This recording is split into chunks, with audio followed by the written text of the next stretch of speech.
ถวนั้นปลาน่ะ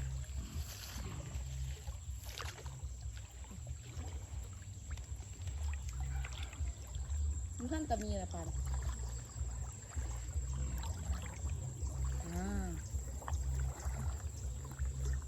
เบิ่งเด้อปลาตัวใหญ่ๆถ้ามีคนจับพวกให้คือสิดีปลาที่มันอ่อนกระดุมบนหนิงโอ้โห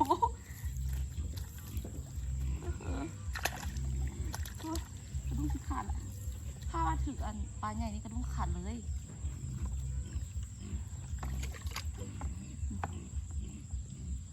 ใหญ่ปะโอ้โห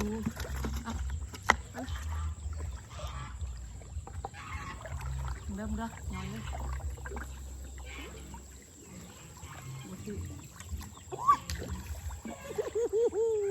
ช็อตเด็ดเดี๋ยวเอาแถวนั้นนะปลาใหญ่ปลาน้อยปลาเก็ดแล่นเลยแถวนี้ปลาใหญ่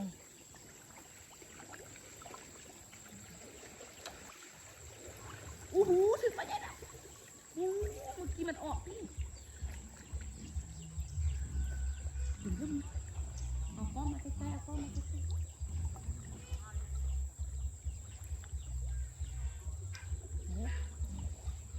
ที่เบิ้ง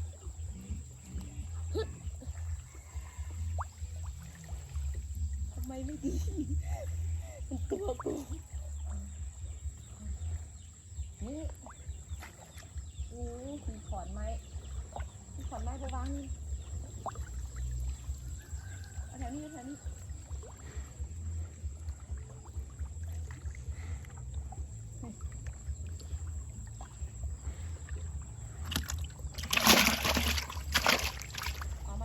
งที่ปลาที่เต้นไปน่ะ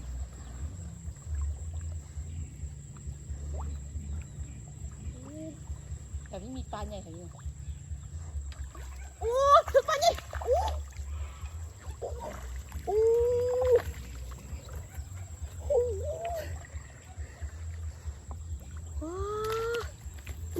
มันถึกตีนคือลุ่มเลยนะปลาหลายขนาดตัวนี้ตัวใหญ่สุดเลยตัวนี้ตัวสีแดงๆเอาแต่ตัวใหญ่ตัวน้อยบ่เอาตัวนี้ปล่อยมันเหนียวบนรถวางกระดุมก่อนไปบ่เอาตัวนั้นนะปล่อยเลยโอ้เรียบร้อยไม่รุดแน่นอนตัวนั้นออกละ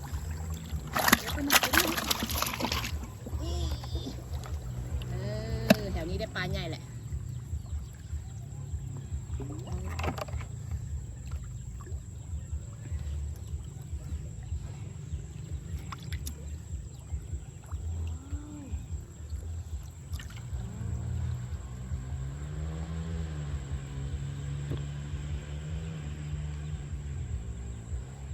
เบิ่งปลาชิเต้นเด้อกันตื่นเดี๋ยวมันก็เต้นบ่ถือแถวนี้เราไปแถวนั้นนะแถวนั้นคือมีปลาใหญ่เลยเนาะเพราะว่าน้ำลึก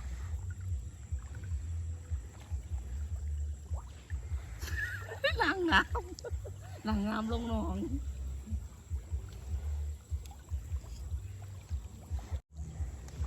ฝึกเลยหนักเลยช็อตเด็ด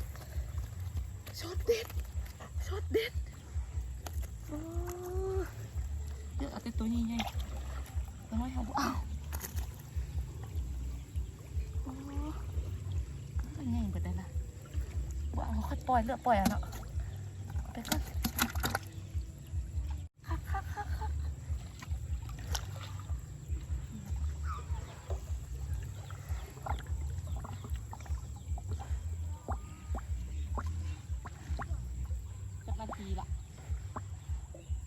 เรื่อย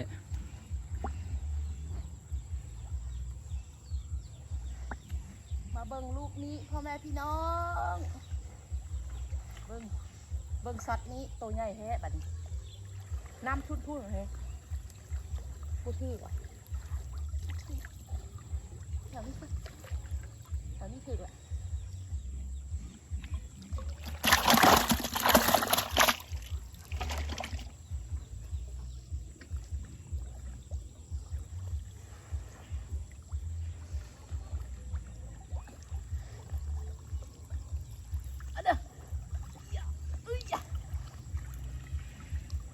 ถือแหละปนีแหละคือก็ถือปลาอันเก็ดแลบเดี๋ยว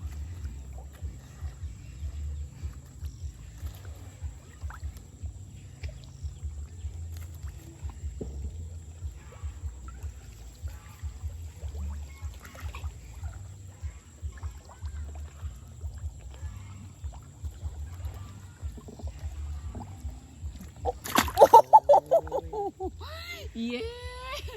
เสือดายดิลงไปจ้ะโอ้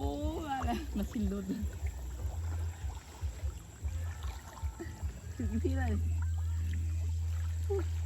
บนรอดบนรอด จับทั้งหัวปิ้นลงดูสิ โอ้เตะปลา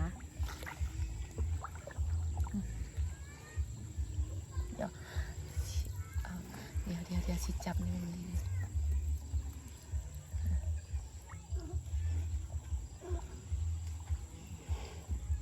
เข้าไปเรียบร้อยบอลรอดเอาไหมถึงแล้วเอาใครจะเจอไหมกระดุมขาดปลาใหญ่ถือได้น่ะถือบอกปลาใหญ่ถือเรากระดุมขาดกระดุมขาดไปละกองเสียหายแล้วกระดุมเต้น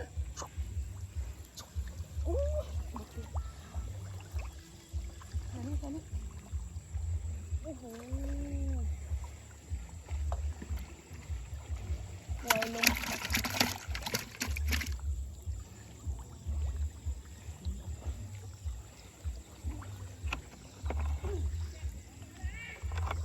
ปลาที่อยู่ไหนเพราะมันเป็นปลาเนาะถ่ายใกล้ๆมันเห็นใกล้ๆโอ้ยกระดุมขาดเห็นกับไง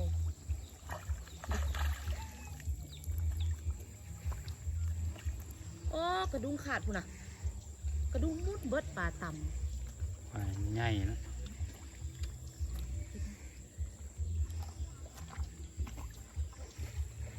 ก็กระดุมขาดตลาดปันซื้อใหม่เอาอีแล้วพี่น้องมีแต่ปลานิลภาษาไทยเขาเอิ้นปลาอย่างอะปลาทับทิมอ่ะโบแม่ปลาอย่างภาษาลาวเอิ้นปลานิล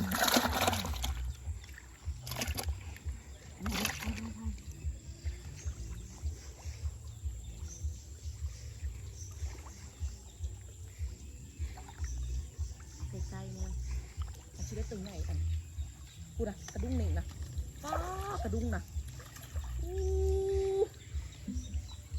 ฮ้ยใหญ่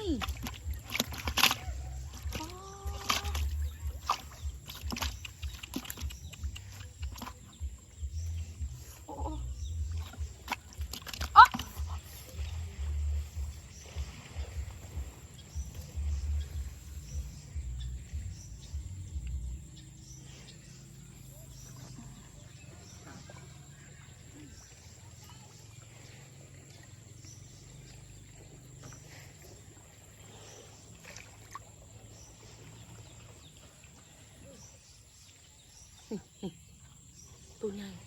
ปักมือเมื่อกี้นะปักเจ็บโอเค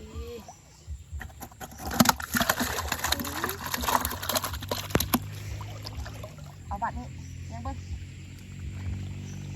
ได้อีกไหมฟ้าอยู่ไหนเนี่ยไป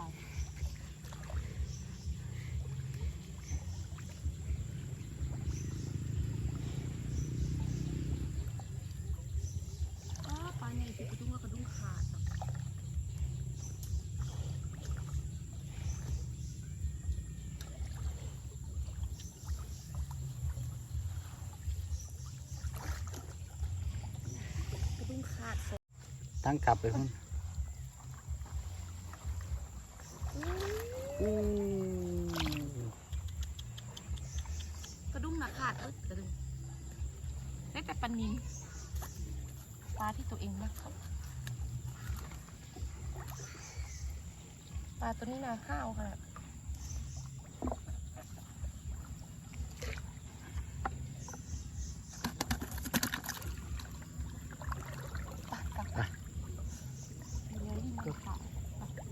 เอาปลาสุดท้ายเอาปลาสุดท้าย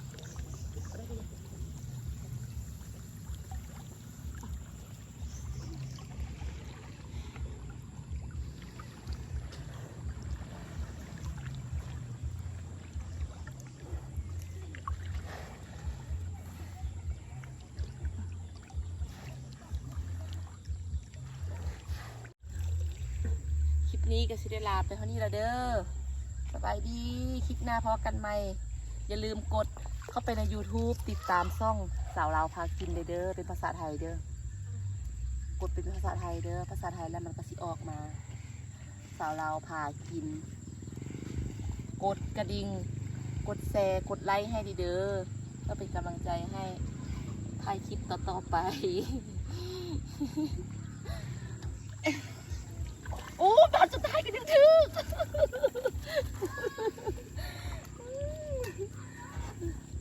บายบาย คลิปหน้าเจอกันใหม่